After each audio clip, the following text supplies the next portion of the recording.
cielo te adoramos, alzamos hoy tu nombre en alto, que tu reino se establezca en la alabanza, que tu pueblo te declare tu Que Dios les bendiga, poder. hermanos, que pasen un excelente día. Les habla la pastora María Eugenia Porras y para mí es un gusto, es de un agrado poderme comunicar con ustedes a través de la internet. Pues me gustaría verlos, pero ya que no lo podemos hacer, pues nos podemos comunicar a través de la internet. Hoy el tema que les traigo es la importancia de poner por obra la palabra de Dios y la confesión de la palabra de Dios. A mí el Señor ha puesto en mi corazón estar hablando sobre estos temas de fe. Para mí es muy importante, son tiempos difíciles, son tiempos de adversidad y la gente tiene temor. Así que debemos fortalecer nuestra fe y entender claro en qué consiste la fe, en qué consiste la fe. Cuando uno habla con los cristianos, a menudo le expresan que les falta fe. Este famoso hombre de Dios, evangelista Billy Graham, dijo o definió la fe como una entrega a ciega a lo que Dios es, hace y dice. La definición más conocida de la fe que se da en las Escrituras está en Hebreos 11:1 y que todos la conocemos. Es pues la fe la certeza de lo que se espera, la convicción de lo que no se ve. Pero el problema que tenemos de esta definición es que es una definición funcional, es decir, no nos dice lo que es realmente la fe, sino lo que hará por nosotros. Es pues la fe la certeza. ¿Y qué certeza? Es tener un conocimiento seguro y claro que se tiene de algo, cuando usted tiene algo seguro y claro. Dice la certeza, el conocimiento seguro y claro de lo que usted está esperando. Y la convicción. ¿Qué es convicción? Tener seguridad de lo que no se ve. Así que la fe le complace a Dios y el Señor la recompensa, la galardona, la premia. El Evangelio es un camino de fe que se refleja en la moralidad que tenemos, en el modo en que vivimos y que nos comportamos. La fe le complace a Dios. En Hebreos 11:6 dice, pero sin fe es imposible agradar a Dios, porque es necesario que el que se acerca a Dios crea que le hay y que es galardonador de los que le buscan, es decir, que premiador. La fe es dinámica y da como resultado la actividad. Hermanos, una vida de fe no es un proceso, no se desarrolla instantáneamente por medio de un proceso misterioso. La fe, una vida de fe es la disciplina espiritual la que le va a conducir a una fe más profunda. ¿Y qué es una disciplina? Es un entrenamiento. El entrenamiento espiritual es lo que usted lo va a conducir a una fe más profunda. Puede ser que la fe al principio sea débil, pero se va a fortalecer esa fe cuando usted empieza a leer y a estudiar la palabra de Dios, cuando usted comienza a orar diariamente, cuando usted asiste a la iglesia y cuando usted comienza a experimentar la fidelidad de Dios en nuestra vida cristiana, porque Dios es fiel y Dios es bueno. Por eso en Romanos 10:17 dice así, así que la fe es por el oír y el oír por la palabra de Dios. Si usted quiere tener fe, va a necesitar conocer la palabra de Dios y que esta palabra abunde en su corazón y en su boca. La fe tiene su testimonio, es decir, la fe tiene su prueba. Hay gente que dice, yo tengo fe, pero cuando habla uno se da cuenta que no tiene fe. Una persona que tiene fe es una persona que habla la palabra de Dios, que piensa los pensamientos de Dios y que expresa los dichos de Dios. Esta es la forma en que la fe se expresa por sí misma, hablando lo que Dios dice, y esto es lo que se llama en la Biblia confesión. Una de las cosas más importantes en nuestro caminar como cristiano es la confesión. Pero no estoy hablando de la confesión a Dios o a cualquier hombre de culpabilidad y fracaso. Hermanos, estoy hablando de confesar lo que Dios ha dicho en su palabra con relación o con respecto a nuestra salvación, con respecto a nuestra sanidad y a todas las bendiciones que Jesús conquistó ahí en la cruz del Calvario para nosotros. Confesión significa afirmación de una verdad bíblica que ocupa nuestra atención. Confesión es repetir con nuestra boca, con nuestros labios, las cosas que Dios ha dicho en su palabra y que nosotros creemos en nuestro corazón. Confesión es decir lo mismo que Dios dice en su palabra. Veamos, por ejemplo, Romanos 10, verso 9 y verso 10. Dice la palabra en Romanos 10, 9. Si confesares con tu boca que Jesús es el Señor y creyeres en tu corazón que Dios le levantó de los muertos, serás salvo.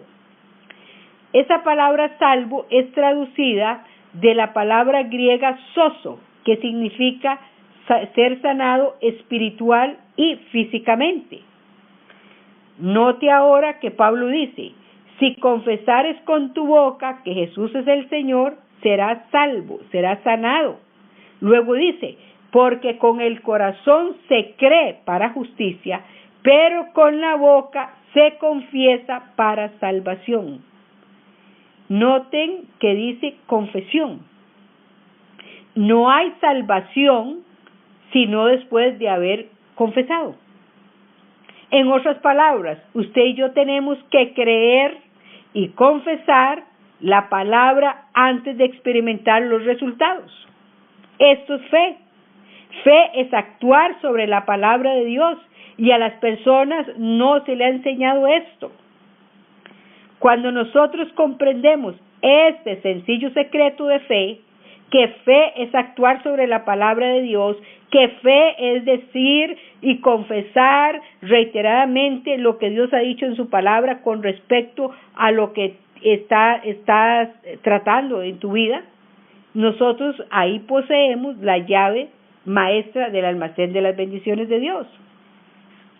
La confesión viene primero y entonces Jesús, quien es el sumo sacerdote de nuestra confesión, responde concediéndonos aquello que hayamos pedido.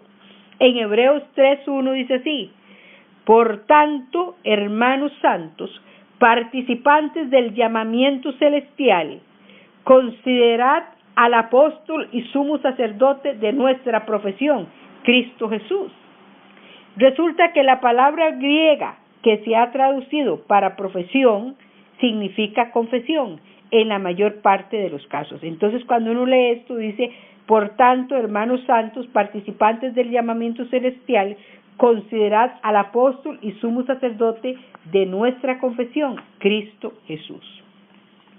La confesión de la palabra de Dios es decir lo mismo que Dios dice en su palabra. Es decir, es estar de acuerdo con Dios, es creerle a Dios.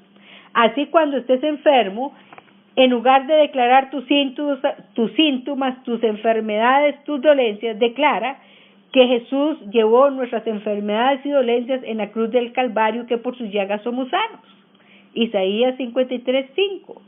Cuando estés débil, declara como el profeta Joel, diga el débil, fuerte soy. Joel 3:10. Cuando tengas temor, vas a declarar, porque no nos ha dado Dios espíritu de cobardía, sino de poder, amor y dominio propio. O vas a decir lo que dice el Salmo 27, verso 1. Jehová es mi luz y mi salvación, ¿de quién temeré? Jehová es la fortaleza de mi vida, ¿de quién he de atemorizarme? Entonces, si tienes miedo al porvenir, si tienes miedo a qué voy a comer en esta época difícil de crisis económica, vas a tener que hablar la palabra. Dice el salmista en el Salmo 37:25, joven fui y he envejecido y no he visto justo desamparado ni su descendencia que mendigue pan. Y a mí me encanta aquello de Proverbios 10:3 que dice, Jehová no dejará padecer hambre el justo. ¿Crees esto?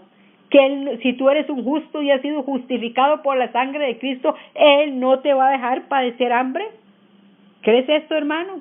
Cuando Satanás nos ataca, tenemos que hablarle con el escrito está: en el nombre de Jesús te reprendo, Satanás, porque está escrito en su palabra que Él nos dio potestad, Él nos ha dado potestad de hollar serpientes y escorpiones y sobre toda fuerza del enemigo, y nada nos dañará. Lucas 10:19. Cristo derrotó al diablo hablando las palabras de su Padre. ¿Recuerdan Mateo 4? Cómo Jesús, después de haber sido ungido y de haber sido bautizado, va al desierto y es tentado por Satanás, y cómo derrotó Jesús a Satanás con la palabra de Dios, con el escrito está. Escrito está: no solo de pan vivirá el hombre, sino de toda palabra que sale de la boca de Dios. Y así siempre derrotó a Satanás con la palabra. Notemos el poder de la palabra de Dios en lo que se refiere a los poderes del enemigo. Si Jesús usó la palabra, ¿no crees que tú y yo debemos usar más la palabra de Dios? En Mateo 8:16 dice: y con la palabra echó fuera a los demonios y sanó a todos los enfermos. ¿Qué hizo Jesús para sanar a los enfermos? Con la palabra. ¿Y cómo echó fuera a los demonios? Con la palabra de Dios. Por esto es vital que la palabra de Dios more en abundancia en nuestro ser. Y para esto, hermanos, debemos devorar la palabra de Dios. Usted y yo debemos leerla, estudiarla, memorizarla, escudriñarla, confesarla y enseñarla. Cuando Dios llama a Ezequiel para ser profeta, le dijo: hijo de hombre, come esto, lo que hayas, come este rollo y ve y habla a la casa de Israel. Esto es lo mismo que tenemos que hacer hoy: comernos la palabra de Dios, alimentarnos de ella y confesarla. En 1 Pedro 2:2 el apóstol dice: desead como niños recién nacidos la leche espiritual no adulterada, para que por ella crezcáis para salvación. Los poderes satánicos tienen que ceder siempre ante la afirmación de escrito está. Ante la afirmación la palabra de Dios dice o escrito está. Otra cosa, hermanos, que debemos entender antes de actuar sobre la palabra de Dios es que Dios dice: mi palabra que sale de mi boca no volverá a mí vacía, sino que hará lo que yo quiero y será prosperada en aquello para que la envíe. Isaías 55:11. Debemos recordar que todas las promesas de Dios son en Él sí. ¿Quién es Él? En Cristo, sí. Y en Él amén, por medio de nosotros para la gloria de Dios. 2 Corintios 1:20. Jesús dijo: si pidieres algo en mi nombre, yo lo haré. Esa promesa es sí y es amén. Entonces, ¿cuál es el propósito de la palabra de Dios? Exactamente lo que está prometido por la palabra de Dios. Dios envió su palabra y lo sanó, y sanó a los enfermos. ¿Creen ustedes esto? ¿Actuarán sobre esto? Salmo 107, verso 20. Envió su palabra y lo sanó y los libró de toda ruina. Cuando nosotros hablamos la palabra de Dios, hablamos sobre el fundamento del universo. En Hebreos 11:3 dice que Dios creó el universo con su palabra. La palabra de Dios es su poder. Hebreos 11:3 dice: por la fe entendemos haber sido constituido el universo por la palabra de Dios, de modo que lo que se ve fue hecho de lo que no se veía. Y el apóstol Pablo en Romanos 3:4 dice: sea Dios veraz y todo hombre mentiroso. En otras palabras, cualquier cosa que contradiga lo que Dios dice, créale a Dios antes que al hombre. Tenemos que aprender a confesar lo que Dios dice en su palabra. Y cuando usted comienza a confesar, a hablar con su boca la palabra de Dios, entonces estarás repitiendo sus palabras, frente a las cuales ningún poder puede permanecer en pie, porque la palabra de Dios tiene la misma naturaleza del Padre, del Hijo y del Espíritu Santo, eterna, sobrenatural, inmutable. Dice que la palabra de Dios es como espada de dos filos que penetra hasta partir el espíritu y el alma, los tuétanos y las coyunturas. Confesando la palabra de Dios, siempre serás un vencedor, porque Él respalda su palabra con todo su trono. Dios no conoce derrota, tampoco su palabra. Dice en Lucas 1:37, porque ninguna cosa es imposible para Dios. Padre Celestial, yo oro por toda persona que está escuchando esta enseñanza. Yo te pido, Dios, que sean tocados por tu Santo Espíritu. Y, Señor, que aumentes nuestra fe. Señor, que comencemos a poner por obra tu palabra, a confesar tu palabra, a ser personas que se preocupan porque esa palabra abunde en nuestro corazón y en nuestra boca. Señor, que en estos momentos de adversidad, en lugar de llenarnos de temor, seamos llenos de tu palabra, y esa palabra que es dinamita, Señor, en nuestra boca esté siempre abundando en el corazón y en nuestra boca, y para ponerla por obra. Señor, en el nombre de Jesús, yo bendigo a toda persona que está escuchando esta palabra. La bendigo y te pido que haya paz, que haya gozo, que el fruto del Espíritu Santo sea en el corazón de cada uno de ustedes: amor, gozo, paz, paciencia, benignidad y bondad, fe, mansedumbre y templanza. Y termino esta enseñanza declarando: Jehová te bendiga y te guarde. Jehová haga resplandecer su rostro sobre ti y tenga de ti misericordia. Jehová alce sobre ti su rostro y ponga en ti paz. Y que la paz de Dios, que sobrepasa todo entendimiento, guarde vuestros corazones y pensamientos en Cristo Jesús. Que Dios los bendiga y muchas gracias. Alzamos hoy tu nombre en alto, que tu reino se establezca en la alabanza, que tu pueblo te declare